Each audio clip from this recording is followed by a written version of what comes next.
NTPC के छात्रों की। कई सरकारी एग्जामों में छात्रों की तैयारी कराने वाले मैथ्स गुरु अभिनय शर्मा ने भी सुनी उनकी पूरी बात।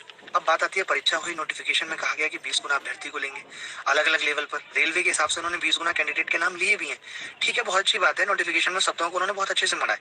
लेकिन 85 नंबर लेकर भी कहीं और भी ज्यादा नंबर है बच्चों के। सीवीटी 1 में भी सिलेक्शन नहीं हो रहा, सीवीटी 2 में क्या कट ऑफ 99 रखेंगे? अगर इतनी चिंता है बच्चों की कि उन्हें कंपटीशन करने का जरिया तो दो। सीवीटी 1 सीवीटी 2 में दोनों का अपना तगड़ा कंपटीशन दे पाए बच्चा। मैं ये नहीं कह रहा कि 30 नंबर लाने वाले को सीबीटी 2 में बिठा दो, लेकिन सबसे जरूरी बात यह है कि रेलवे का ये कहना है कि सब कोचिंग संस्थानों का किया धरा है। उन्होंने अपने कोर्स बेच लिया, अब छात्र पास नहीं हुए इसलिए ऐसा कर रहे हैं। 2019 में परीक्षा होनी थी, 2 साल तक परीक्षा नहीं हुई। तब आपको किसने याद दिलाया? बच्चों ने या खुद टीचरों ने? जब कोई धांधली होती है तब कौन याद दिलाता है? बच्चे या टीचर? 2-3 साल तक रेलवे 500-500 रुपए लेके लोगों की बैठी रही। एक साल में एग्जाम नहीं करवाया, तब ऐसा रूल भी बना देते कि जुर्माने के तौर पे 500 रुपए 1000 रुपए हर महीने के हिसाब से लौटाएंगे। नोटिफिकेशन अपनी सहूलियत के हिसाब से इन्होंने बना लिया है कि हम जो चाहेंगे वो मान लेंगे। नोटिफिकेशन में लिखा था उसी हिसाब से काम होगा, तो सब काम नोटिफिकेशन के हिसाब से तो नहीं चल पाया। नेता लोग कह देते हैं चुनाव में इतने लाख लोगों को रोजगार देंगे, मिल गया रोजगार, 4-4 साल में भर्ती नहीं हो पा रही। मुद्दा तो ये है कि रेलवे का सबसे इंपोर्टेंट मुद्दा है कि जब चुनाव टाइम से टाइम हो सकता है तो नेता सपने में भी कोई नहीं सोच सकता कि 10 मार्च की जगह 11 को रिजल्ट आ जाएगा। तो ऐसा क्यों है कि एग्जाम टाइम पे नहीं हो सकता? परीक्षा सालों साल लटक रही है। युवा हल्ला बोल के राष्ट्रीय अध्यक्ष अनुपम ने इस पर क्या कहा, सुनिए। 2019 के लोकसभा चुनाव से पहले जब देश भर में ये बेरोजगारी के कारण सरकार को काफी घेरा जाने लगा, तो उसके बाद फरवरी 2019 में, मतलब लोकसभा चुनाव से ठीक पहले, मोदी सरकार ने ये कहा कि अकेले रेलवे के माध्यम से अगले 2 साल में 4 लाख नौकरियां दी जाएंगी। और रेल मंत्री पीयूष गोयल के ऐसा कहने के तुरंत बाद रेलवे ग्रुप डी और एनटीपीसी का विज्ञापन जारी हुआ था। इन 2 विज्ञापनों में ही 2 करोड़ 42 लाख कैंडिडेट्स ने अप्लाई किया। आप समझिए कितनी बड़ी संख्या है। एनटीपीसी जो है, जो नॉन टेक्निकल पॉपुलर कैटेगरी है रेलवे की, जिसमें station master, booking clerk, goods guard, जो अब नाम बदल दिया गया है, ट्रेन मैनेजर कर दिया गया है, ऐसे कई पदों के लिए भर्ती होनी थी, 35,000 से ज्यादा पदों के लिए।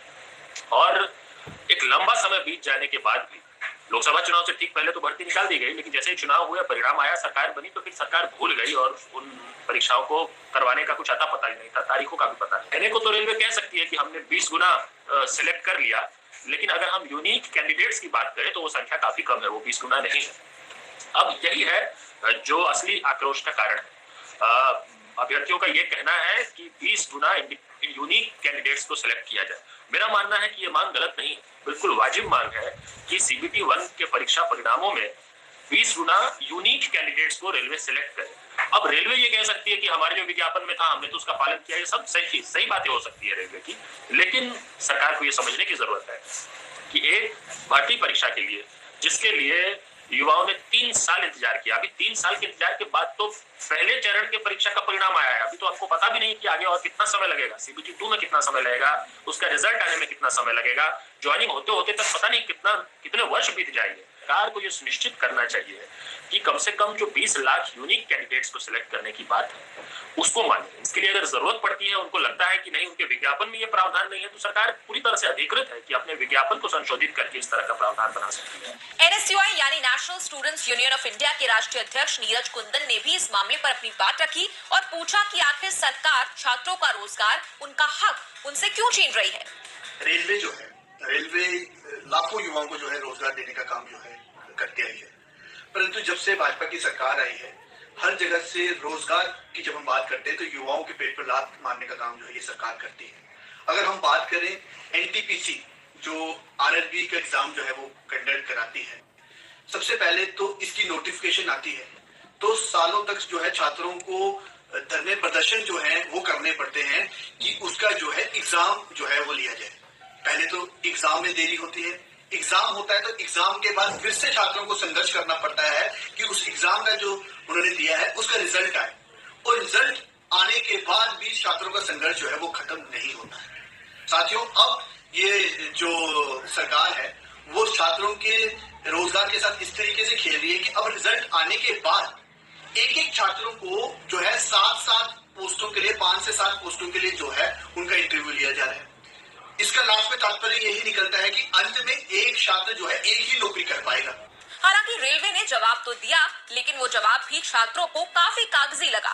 दरअसल छात्रों का कहना है कि हर पोस्ट हर लेवल के हिसाब से अलग कट ऑफ के बजाय एक कॉमन कट ऑफ निकाली जानी चाहिए थी। इसके अलावा स्टूडेंट्स कह रहे हैं कि 20 गुना कैंडिडेट सिलेक्ट करने का सरकारी वादा तभी सही माना जाता अगर सिलेक्ट किए हुए सभी कैंडिडेट यूनिक कैंडिडेट होते, क्योंकि अंत में एक कैंडिडेट एक ही जगह पर पोस्ट होगा, न कि 2 या 4। चलिए सुनाते हैं आपको छात्रों के मन की बात। मेरा नंबर 72.5 है और रांची बोर्ड का मिनिमम कट ऑफ 72.7 है, यानी सिर्फ 0.2 मार्क्स के कारण मुझे आरआरबी एनटीपीसी शिफ्ट 2 के लिए वंचित कर दिया गया। यदि रेलवे अपने कहे अनुसार अपने सीट का 20 गुना रिजल्ट देता, यानी सीट टोटल 35,281 था, उसका 20 गुना यानी सिर्फ 7 लाख से ऊपर स्टूडेंट को शिफ्ट 2 के लिए अलाउ करता, जैसा उन्होंने पहले बोला था, तो हम सब उसमें शामिल होते। रेलवे बोर्ड ने 7 लाख स्टूडेंट को क्वालिफाई ना करके एक ही स्टूडेंट को 4 लेवल 5 लेवल में क्वालिफाई करके यानी उसे 7 लाख काउंट कर लिया। यानी सिर्फ स्टूडेंट जो है 2 से 3 लाख ही हैं, उसे ही 7 लाख उन्होंने रिपीट कर करके काउंट कर लिया। इससे हम लोग शिफ्ट 2 के लिए वंचित हो जा रहे हैं। इसलिए प्लीज हम रेल मंत्रालय और आदरणीय रेल मंत्री अश्विनी वैष्णव से विनम्र निवेदन करते हैं, कृपया हम लोगों को दूसरे फेज में बैठने की अनुमति प्रदान करें। हम लोग सर कोई अभी नौकरी नहीं मांग रहे, सिर्फ दूसरा फेज के एग्जाम में बैठने की अनुमति मांग रहे हैं। यदि उसमें कुछ ज़्यादा खर्च आ रहा है, हम लोग से फिर से पेमेंट भी ले लिया जाए, हम लोग पेमेंट देने के लिए भी तैयार हैं, बट प्लीज़ हम लोग का 3 साल का करियर बर्बाद ना करें। अब रिजल्ट जब दिया है 22 में, तो एक तो ही खराब काम क्या नॉर्मलाइजेशन में, किसी को 10 नंबर दे दिया है, किसी को 20 नंबर दिया है, किसी को 4 नंबर कम कर दिया है। ये तो पहली बात है।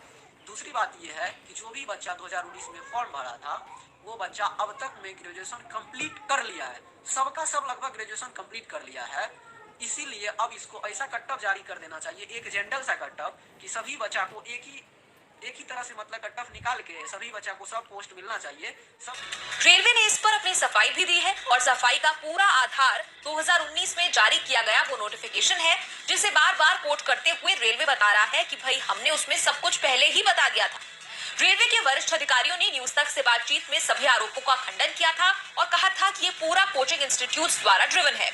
अब इस सब के बीच में कोई फंस रहा है तो वो है छात्र, जिनमें से कईयों ने तो अपनी प्राइवेट नौकरियां छोड़कर सरकारी जॉब की तैयारी की थी, लेकिन अंत में हाई कट ऑफ और 20 गुना ज्यादा वाले वादे ने कर दिया खेला।